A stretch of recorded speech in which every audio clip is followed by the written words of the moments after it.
Patuloy ang pakikipagpulong ni Pangulong Aquino sa mga negosyante at leader ng iba't ibang bansa para hikayatin silang mamuhunan sa Pilipinas. Mula sa Bali, Indonesia, may ulat on the spot si Jam Sisante. Jam? Yes, Rafi, dumadalo ngayon si Pangulong Noynoy Aquino sa iba't ibang pagpupulong kasama ang APEC leaders tungkol sa kaunlaran sa rehiyon bago siya lumipad palabas ng Indonesia mamayang hapon. Sa 3 araw na bisita ni Pangulong Noynoy Aquino dito sa Bali, Indonesia para sa APEC CEO Summit APEC Economic Leaders Meeting, nakapulong niya ang mga leader negosyante mula sa iba't ibang bansa na kanyang hinikayat na mumuhunan sa Pilipinas. Ibinida ni Pangulong Aquino ang patuloy na ganda ng ating ekonomiya at mga reforma sa ilalim ng kanyang administrasyon.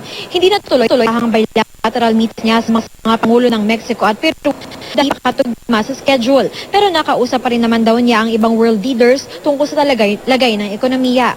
Nauna niyang tinalakay noong linggo ang mga programa ng gobyerno para maparamsas lalo na hirap ang paglago ng ekonomiya. Pangunahin ng pagtutok sa social services tulad ng edukasyon at kalusugan sa pamamagitan ng programa tulad ng pinalawak na Conditional Cash Transfer Program. Rafi, mamayang 2:00 ng hapon ay lilipad na si Pangulong Aquino sa Brunei kung saan dadalo na siya sa ASEAN Summit. Rafi? Maraming salamat, Jam Sisante.